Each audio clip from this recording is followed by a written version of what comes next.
एक सेठ जी थे,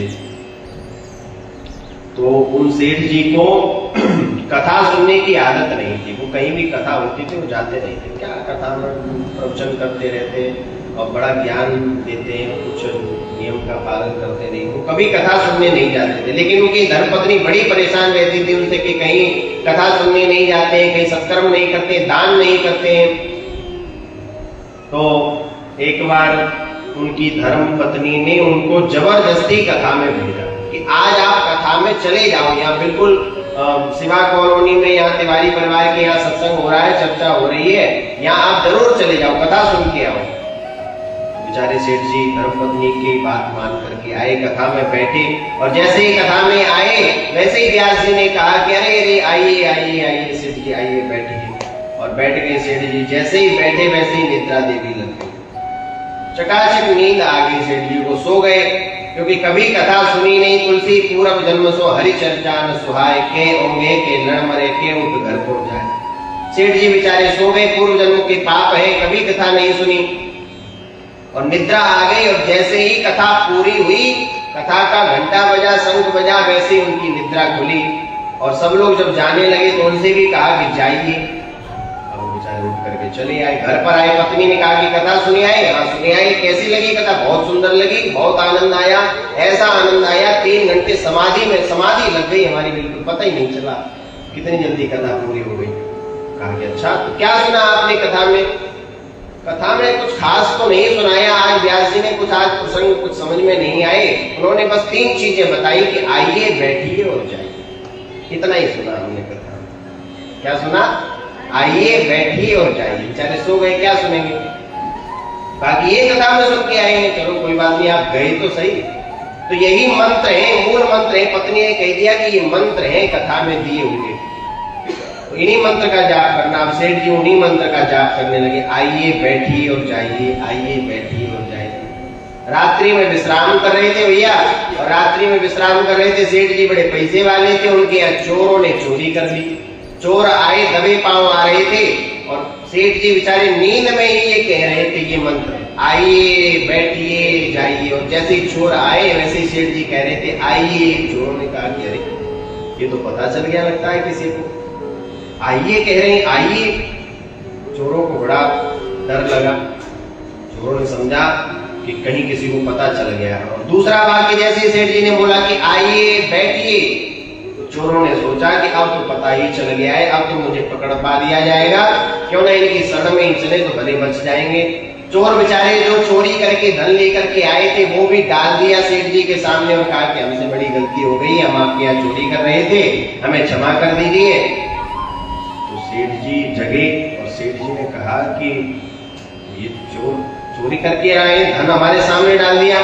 तो सेठ जी ने सोचा कि अब लास्ट वाला शब्द क्यों छोड़े हम। सेठ जी ने लास्ट वाला शब्द भी कह दिया, अब जाइए, आइए बैठिए और जाइए।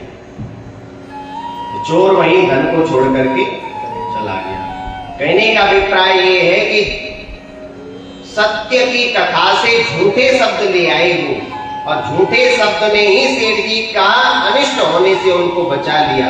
अगर असली कथा से वह जाकर के बैठते, भक्ति भाव से अगर कथा सुनते और उसमें से कुछ भी अपनी जीवन में कुछ उतारते तो वास्तविक में जीवन बदल जाता। काम क्रोध लोभ मोह मद मात्सर्य ईर्ष्या के सब चोर उनके जीवन से भाग जाते।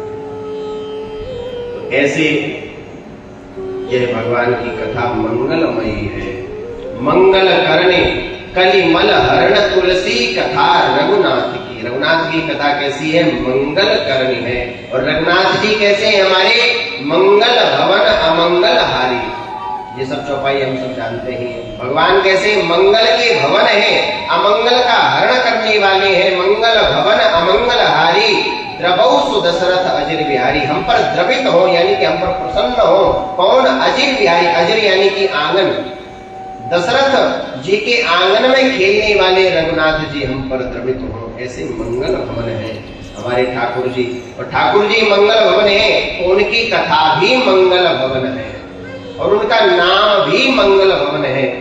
नाम रूप लीला गुणधाम सब मंगलकारी है। तो ऐसे ठाकुर जी की शरण में जाने से हमारा मंगल क्यों नहीं होगा? ऐसे ठाकुर जी की हमें शरण में जानी चाहिए। अब कुछ लोग कथा में आते हैं, सोते हैं, और कुछ लोग सोते हैं, कुछ लोग सपना भी देखते हैं। कुछ लोग कथा में आकर के सो जाते हैं और सोते सोते सपना भी देख लेते हैं। सपना कैसे देखते हैं?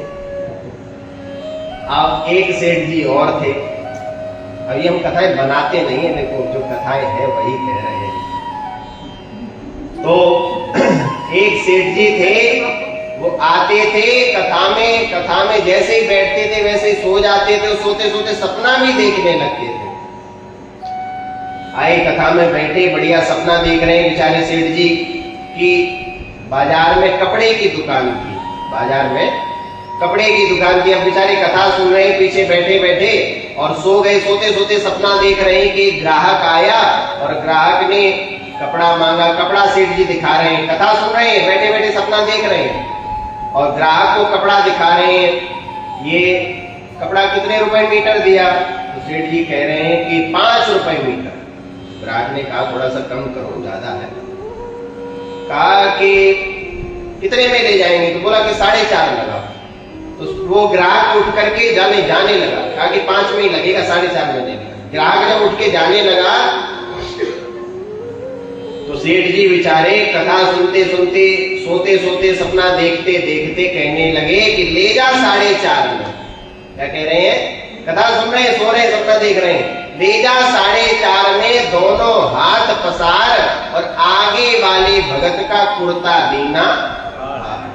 आगे बढ़िया हमारे रेशमी कुर्ता पहन के बैठे हुए थे और सपना देखते देखते सेठ जी ने आगे वाले भगत का कुर्ता ही फाड़ दिया। ले जा 4.5 में, दोनों हाथ पसार, आगे वाले भगत का कुर्ता। अब उसका कुर्ता फाड़ दिया। उसने कहा कि अरे कथा सुनते हो कि या कपड़े फाड़ने आते हो?